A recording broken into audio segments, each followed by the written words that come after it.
So there I was. Yeah, there I was. And this time, I'm down on my knees, and I got the handcuffs on, and I'm looking up at the officer, and I'm like, come on, I'm not going anywhere. Are these handcuffs really necessary? And he had seen me before. He'd seen me many times out praying on the sidewalk. He's like, well, you promise not to move? And I said, yeah, I'm not going anywhere. So he takes the handcuffs off, and I have my little pocket Bible there, and I start to pray. And the officers, more and more, were coming, and they said, well, we're asking you, Mr. Goodman, if you'd be able just to leave on your own recognizance. And I said, well, I can't. My understanding of the law is you're never supposed to leave the scene of the crime. And they said, well, yeah. I said, well, I was the victim of an assault, and I don't want to leave the scene. And so at that point, the two officers that were talking to me called in the lieutenant, and the lieutenant shows up, and so I'm still down on my knees in Madison, right outside the abortion facility, but I'm in the building of the hospital, and the lieutenant came over and said, you know, we're going to have to ask you to leave. And I said, well, I can't leave because this is the scene of the crime. And I was assaulted by a member of the abortion staff who choked me. I almost passed out, and they kind of wrestled me to the ground, and I told them I was nonviolent. I was there very peacefully. And I said, but I don't want to press charges on that individual. They must be really hurting.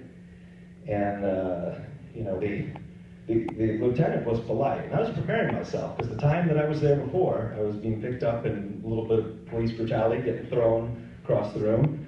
And this time he was polite, but he looked at me and he said, well, I understand, but we're going to have to ask you to leave. And I said, well, there's another crime that's happening here. It's even more serious.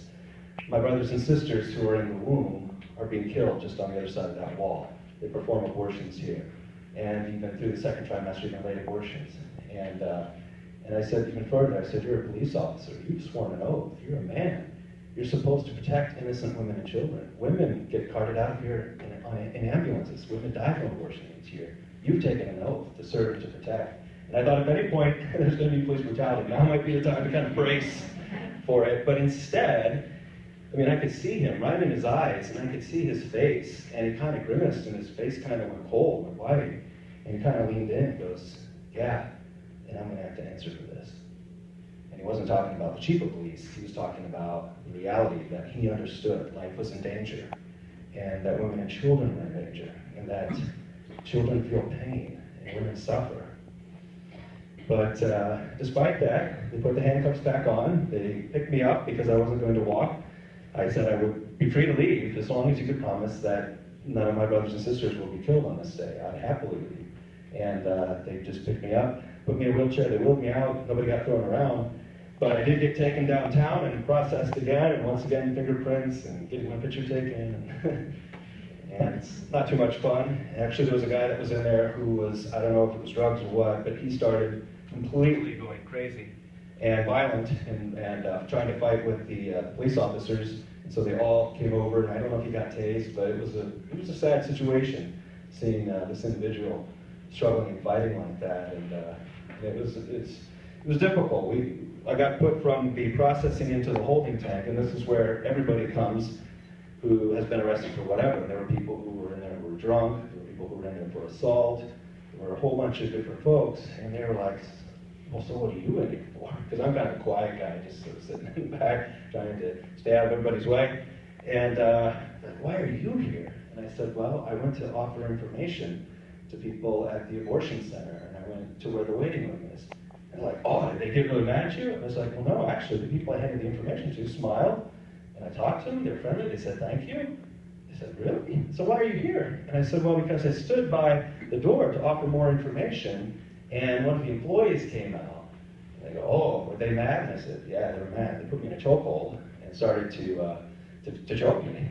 They're like, oh, really? Well, but why are you in here? Did you fight back? Did you throw them? And I was like, well, no, I did some wrestling, and I was thinking of a couple of moves I could do. But I committed to be a witness to peace and to nonviolence, because it's a place of violence, and what's needed is love, and what's needed is life. And they're like, well, but I don't understand. You're in jail, but the person who choked you, are they in jail? I said, no, they're not in jail. So, but why are you here? And I said, I'm here because I refused to leave the scene where innocent people were dying. And the guy he's like, he's processing and he's thinking. He's like, well, you shouldn't be in here. I mean, you didn't really do anything wrong. You didn't yell at anybody. You didn't shove anybody. I'm like, no. You just went to an abortion center trying to hand out information. Like, yeah. And he just couldn't figure it out. And so he kind of walked away, and I figured nobody else in the cell really heard anything. And meanwhile, the guys there, the deputies, they're trying to come in. They go, Mr. Goodman. So everybody would always hear my name in the holding cell. They're like, we need you to sign these forms. So I would go up, and there were forms for my release. It's called a signature bond. You can be bonded out by paying the money that's associated with the crime you're being accused of. And so there's lots of money. You see Dog the Bounty Hunter, people who jump on their bonds, they pay the money, but they don't, then they take off or whatever.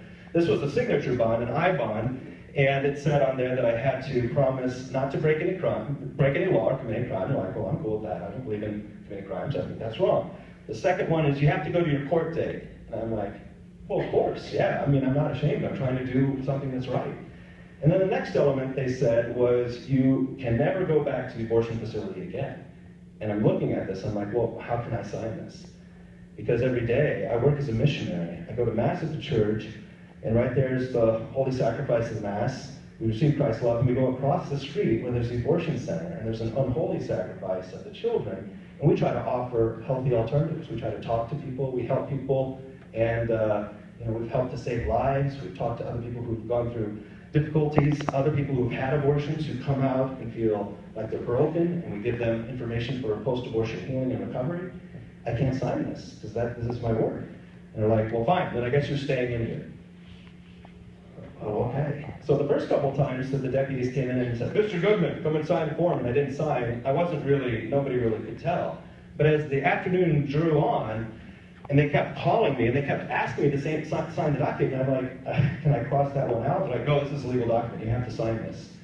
And I'm like, well, but I can't sign it in conscience. And they're like, it'd go away.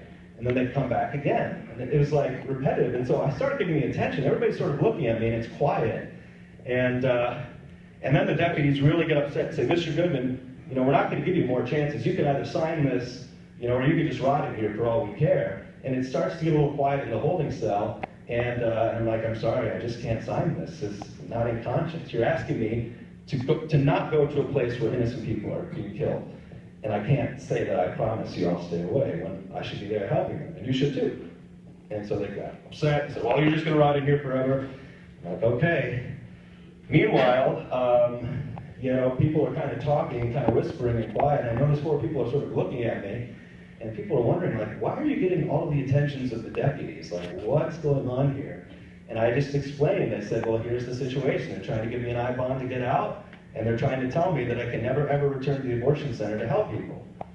I'm like, well, what do you mean go to the abortion center? Some people hadn't heard. So I explained what we do, offer alternatives, offer assistance on the public sidewalk, doing these things. Now, when I was arrested, I was inside the facility, so it's different, but every day we'd be on the public sidewalk. And they're like, so you're not going to sign it? You want to stay in jail? And I said, no, I don't want to be in jail. I think I'm a prisoner of conscience. I'm in here, I'm held unjustly, but they're asking me to stay away from a place where violence is happening. And I can't agree to that. And I could see them kind of nodding and saying, yeah, I understand that. And right then, the deputy comes in and goes, once again, Mr. Goodman. And everybody stops. And I walk over to the glass, and there's a little thing that slides a piece of paper, and there's just enough room for a piece of paper and a pen. They're like, this is your last chance, Mr. Goodman. You can sign this, you can be out, you can be having, burgers with your friends, having fun all weekend. All you have to do is sign on the line.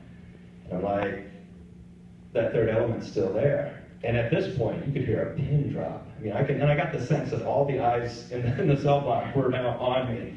And I could just kind of feel that everybody staring, and I'm like, but I can't sign it. He's like, you have to sign this.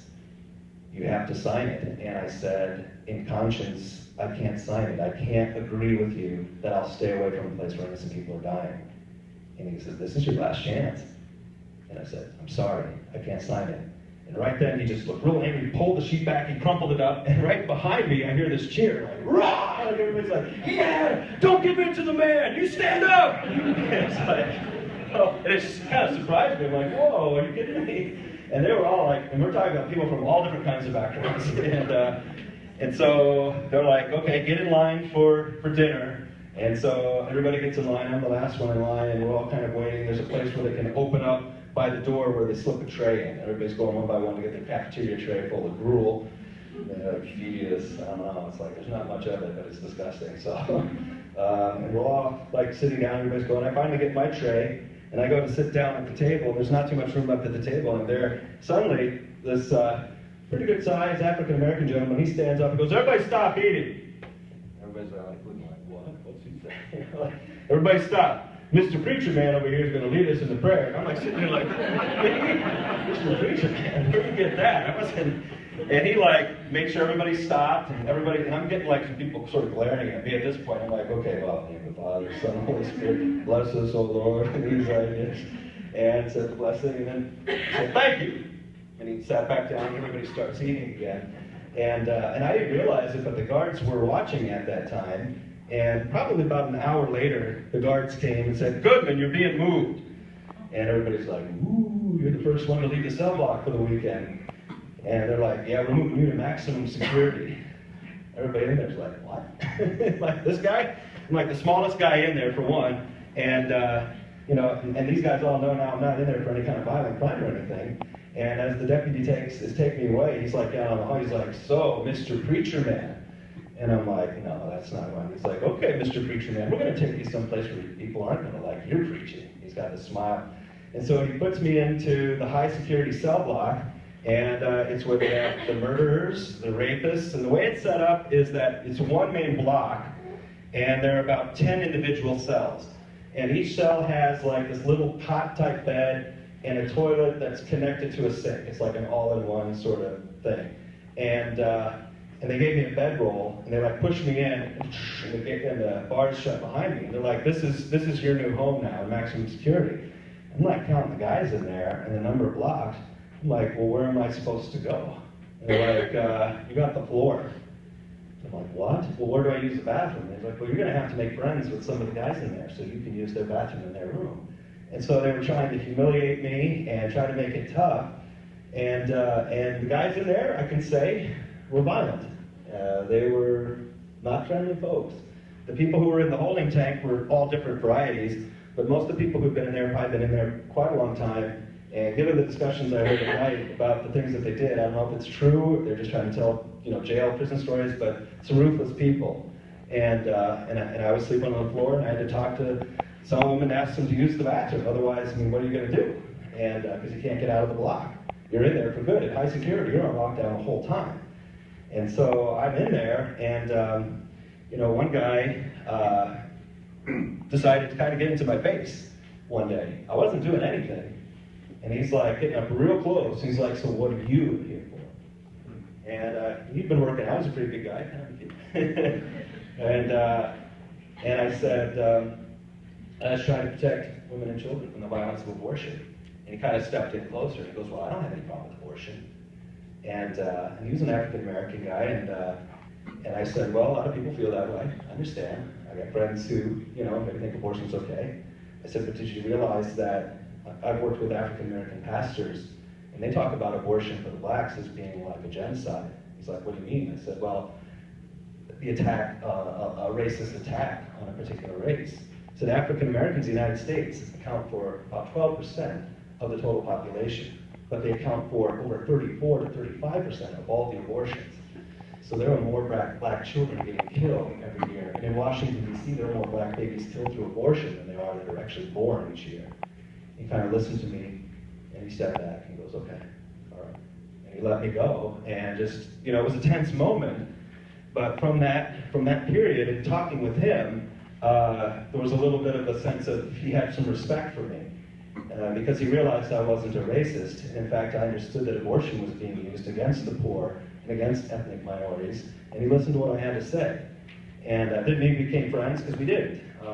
He wasn't particularly nice, and he kind of like knocked me out of line and stuff, but it was going all right. And so that went on for a couple of weeks, and then finally one of the guys cycled out, and so I was no longer on the floor. I finally had my own cell block.